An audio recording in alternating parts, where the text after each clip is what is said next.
2024 లేదా 25లో డిగ్రీ లేదా బీటెక్ చదివారా? సాఫ్ట్‌వేర్ జాబ్ కోసం ఎదురు చూస్తున్నారా? అయితే కోడ్ జ్ఞాన్ 100 డేస్ కోర్సులో చేరండి, జాబ్ సాధించండి.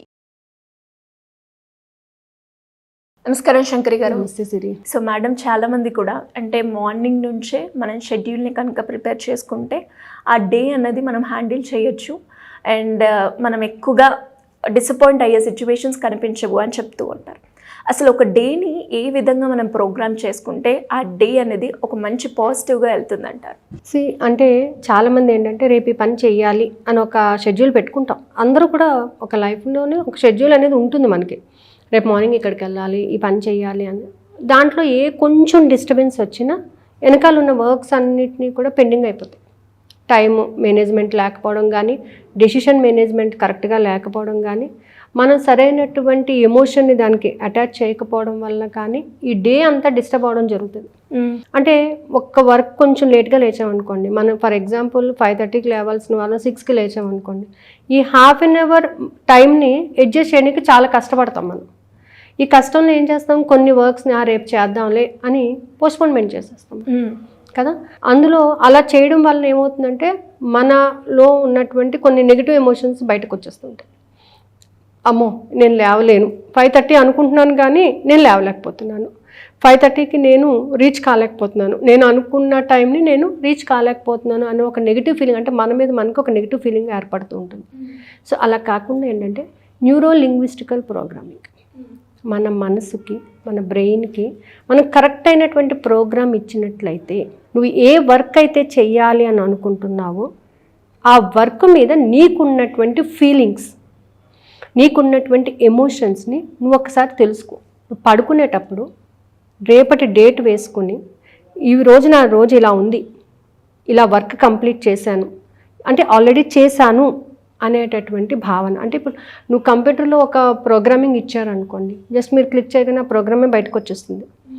అలాగే మీ డేని కూడా మీరు ఆల్రెడీ ప్రిపేర్ చేసేసి మీ బ్రెయిన్కి మీరు ఇచ్చేసారనుకోండి, ఆటోమేటిక్గా అదే వేలో వెళ్ళిపోతుంది. మనం ఇంకా చెప్పక్కర్లేదు, దానికి ఇన్స్ట్రక్షన్స్ ఇవ్వక్కర్లేదు. ఈ టైంకి నేను ఈ పని చేశాను, ఈ టైంకి నేను ఇక్కడికి వెళ్ళాను, ఈ టైంకి నేను ఈ వర్క్ని కంప్లీట్ చేశాను, దాని నుంచి నేను ఈ రిజల్ట్ పొందాను.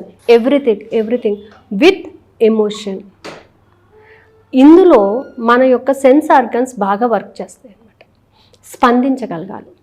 వెళ్ళాను, చూశాను, నేను దానిని రిసీవ్ చేసుకున్నాను అని అన్నప్పుడు మన సెన్స్ ఆర్గన్స్ కూడా దాని మీద వర్క్ చేయడం అనేది జరుగుతుంది.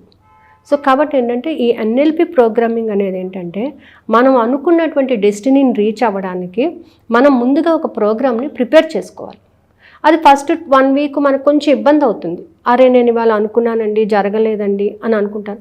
అనుకున్నది జరగలేదు అని అంటే అర్థం ఏంటంటే నువ్వు దానికి కావాల్సినటువంటి ఎమోషన్ ఇవ్వలేదు. అది చెయ్యాలి అనేటటువంటి ఒక ఎమోషన్ని నువ్వు అక్కడ ప్రొడ్యూస్ చేయలేదన్నమాట. నువ్వు రాసుకునేటప్పుడు ఆ ఎమోషన్ని నువ్వు ప్రొడ్యూస్ చేసినట్లయితే ఖచ్చితంగా నువ్వు దాన్ని రీచ్ అయిపోతావు. ఒకవేళ మనం ఆ ఎమోషన్ని రీచ్ కాలేదనుకోండి, ఏమవుతుందంటే మనలో ఉన్నటువంటి ఫీలింగ్స్ బయటకు రానప్పుడు మనం దానిని ఏదో ఆకతాయితనంగా చేద్దాంలే అని అనుకున్నప్పుడు అది జరగదు. సో మనకి ఏది కావాలంటే మన డేని ఇలా గడపాలి. ఇవాళ నేను ఇక్కడికి రావాలి అని అనుకున్నాను, ఇవాళ ఇలా రావాలి అని అనుకున్నప్పుడు నేను షెడ్యూల్ వేసుకోవాలి. అవునా, నేను మార్నింగ్ ఈ టైంకి లేవాలి, ఈ వర్క్ చేసుకోవాలి, ఇక్కడికి వెళ్ళాలి, పలానా చెప్పాలి అని నేను షెడ్యూల్ వేసుకుంటేనే నేను దాని ఆ ప్లాన్ ప్రకారంగా నేను వర్క్ చేసుకోవడానికి రెడీ అవుతాను. అదే కానీ ప్లానింగ్ లేదనుకోండి, ఒక డిసిప్లైన్ అనేది ఉండదు. మెయిన్ ఏంటంటే లైఫ్కి కావాల్సిన ఏంటంటే డిసిప్లైన్ అనేది చాలా ఇంపార్టెంట్. ఆ డిసిప్లైన్ పరంగా మనం లైఫ్ని కూడా సెట్ చేసుకోవడం నేర్చుకోవాలి. ఏదైనా మనం ఇచ్చే ప్రోగ్రామింగ్ బట్టే మన లైఫ్ మూవ్ అవుతూ ఉంటుంది. ఈ ప్రోగ్రామింగ్లో మన ఫీలింగ్స్, మన ఎమోషన్స్ చాలా ఇంపార్టెంట్. లైక్ లా ఆఫ్ అట్రాక్షన్లో మనం ఏదైనా కావాలి అని అనుకున్నప్పుడు ఎంత ఫీలింగ్స్తో, ఎంత ఎమోషన్తో దాన్ని రీచ్ అవుతూ ఉంటాము. అదేవిధంగా ఇక్కడ కూడా మనం ప్రోగ్రామ్ రాసేటప్పుడు యాజ్ ఇట్ ఈజ్ అది జరిగిపోయింది అని అనుకుని ఆ ప్రోగ్రామింగ్ రాయండి. నైట్ టైం రాసుకోండి, రేపు నేను ఇలా ఉన్నాను, నాకు అంటే అన్నీ రాయక్కర్లేదు. Today is a good day for me, చాలా బాగుంది నాకు, సో నేను ఇది రిసీవ్ చేసుకున్నాను, నేను చాలా హ్యాపీగా ఫీల్ అయ్యాను, పలానా చోటకి వెళ్ళాను, అనుకున్న వాళ్ళని కలిశాను, చక్కగా నేను మాట్లాడాను, so I'm so happy. Main things, భోంచేశాను లేకపోతే పడుకున్నాను, ఇవన్నీ అవసరం లేదు. మెయిన్ థింగ్స్ నువ్వు లైఫ్లో రేపు అనే రోజు ఏం చెయ్యాలి అని అనుకుంటున్నావు అని ఒక ప్రోగ్రామింగ్ని మీరు ఇవ్వండి. నైట్ రాసుకొని పెట్టుకొని చక్కగా హ్యాపీగా దాన్ని ఊహించుకుంటూ నిద్రపోండి. మార్నింగ్ ఒక్క 5 minutes జస్ట్ విజువలైజ్ చేసుకోండి. ఏం చెయ్యాలి ఇవాళ, ఏంటి నేనేం రాసుకున్నాను ఇందులో. సో ఒక్కసారి కళ్ళు మూసుకొని ఆ డే అంతా కూడా మీరు ఊహించుకోండి. ఆ డే అంతా ఊహించుకున్నప్పుడు ఎగ్జాక్ట్గా 99.9% 100% జరుగుతుంది అది. But only through your feelings, emotions. ప్రతిదీ కూడా మనిషి ఎప్పుడైతే వీటన్నిటిని కూడా లింకప్ చేస్తాడో ఖచ్చితంగా దాన్ని తను రీచ్ అయిపోతాడు.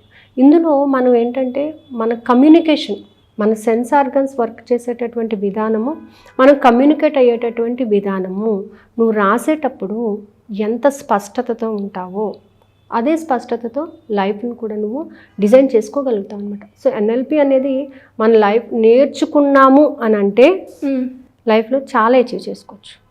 అంటే నో నెగిటివ్ పాయింట్స్ ఉండవు ఇంకా అక్కడ.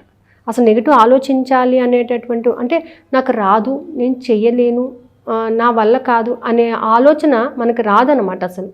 ఆ రాకుండా అంత లైఫ్ని ఎలా డిజైన్ చేసుకుంటామంటే మనం చాలా బాగుందండి, నేను చాలా బాగా రీచ్ అయ్యాను, నేను నేర్చుకున్నాను, నేను దాన్ని పొందాను, ఈ టాక్స్ మాట్లాడటం మొదలు పెడతారు. వన్స్ ఎప్పుడైతే మన మనసుని మనం కంట్రోల్లో పెట్టుకొని నెగిటివ్ వైపు వెళ్ళకుండా పాజిటివిటీని డంప్ చేస్తూ ఉన్నామే అనుకోండి, ఆ పాజిటివిటీనే రేజ్ అవుతూ ఉంటుంది. మనం ఎంత పాజిటివిటీ ఇస్తూ ఉంటామో అంత పాజిటివిటీ రేజ్ అవుతూ ఉంటుంది. సో మనం ఏది ఇస్తే యూనివర్స్కి ఏది ఇస్తే అదే ఇస్తుంది కదా మనకి. సో మనం మన మనసుకి ఏది ఇస్తూ ఉంటామో అదే ఫీలింగ్స్ మనకి ఇస్తూ ఉంటుంది. సో ఆ ఫీలింగ్స్ని మనం ఎగ్జిబిట్ చేయాలి. అలా పాజిటివిటీ ఇవ్వడం అనేది ఫస్ట్ లైఫ్లో నేర్చుకోవాలి. కొంతమంది ఏది చూసినా నెగిటివ్ మాట్లాడుతుంటారు, ఏది చూసినా నెగిటివ్ థింకింగ్లోకి వెళ్ళిపోతుంటారు, ఏది చూసినా నెగిటివ్ ఫీలింగ్స్ కలుపుకుంటూ ఉంటారు. ఆ ఫీలింగ్స్ అనేవి రాకుండా, అసలు నెగిటివ్ అనేది లేకుండా లైఫ్ని లీడ్ చేయాలంటే ఎన్ఎల్పి అనేది మనకు చాలా బాగా ఉపయోగపడుతుంది. So that's why we're conducting the classes. ఎప్పుడు June 21st నుంచి ½ an hour, అంటే మీకు లా ఆఫ్ అట్రాక్షన్లో టెక్నిక్స్ ఎన్ఎల్పి ద్వారా ఎలా ఫుల్ఫిల్ చేసుకోవాలి, plus ½ an hour meditation combined, రెండిటికి అనమాట. అంటే నువ్వు ఏదైతే రాసావో దానిని నువ్వు మెడిటేషన్ ద్వారా విజువలైజేషన్ చేసుకోవాలి. అక్కడ నీ ఫీలింగ్స్ ద్వారా నువ్వు అది విజువలైజేషన్ చేసుకుంటూ ఉండాలి.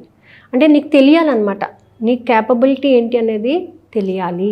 సో దానికోసమనే June 21st నుంచి July 11th వరకు కూడా క్లాసెస్ కండక్ట్ చేస్తుందండి. టైమింగ్స్ వచ్చేసి నైట్ 9:15 to 10:15 ఈ టైంలో క్లాసెస్. ఎందుకంటే నైట్ అయితే కొంతమంది అందరూ ఫ్రీగా ఉంటారు, కొంతమంది ఆఫీస్ నుంచి వచ్చేసి మార్నింగ్ క్లాసెస్ అంటే కొంచెం ఇబ్బంది పడుతూ ఉన్నారు. సో నైట్ 9:15 to 10:15 వరకు క్లాసెస్ కండక్ట్ చేయబడతాయండి. అంటే ఏమేమి ఉంటాయి మేడం ఈ సబ్జెక్ట్లో మనకి? దీంట్లో ఏంటంటే how to be in a positive way. First మనం మెడిటేషన్ ద్వారా పాజిటివిటీని డెవలప్ చేసుకుంటున్నాము ఆల్రెడీ బాడీలోకి. తర్వాత మన చక్రాస్ ఎనర్జీస్ని యూజ్ చేసుకుంటూ మనం అనుకున్నటువంటి థింగ్స్ ఏవైతే ఉన్నాయో వాటిని అచీవ్ చేసుకోవడానికి ఎలాంటి వర్డింగ్ రాసుకోవాలి. రోజు కూడా వాళ్ళకి నోట్స్ ఉంటుంది, ఎలాంటి వర్డింగ్ రాసుకోవాలి, ఆ వర్డింగ్ని మనం ఎలా ఎగ్జిబిట్ చేయాలి, ఎలా విజువలైజేషన్ చేయాలి, ఆ విజువలైజేషన్ చేసేటప్పుడు నువ్వు ఎంతగా కనెక్ట్ అవ్వాలి దానికి. సో ఈ కాన్సెప్ట్ మీద క్లాస్ కండక్ట్ చేయడం జరుగుతుందండి. అంటే ఎలా మేడం, ఎవరైనా కూడా కింద స్క్రోల్ అవుతున్న నెంబర్ని కాంటాక్ట్ చేస్తే వాళ్ళు ఇన్ఫర్మేషన్ ఇస్తారు. సో సింపుల్గా కింద స్క్రోల్ అవుతున్న నెంబర్ని సంప్రదించవచ్చు. Thank you ma'am, thank you so much. Thank you.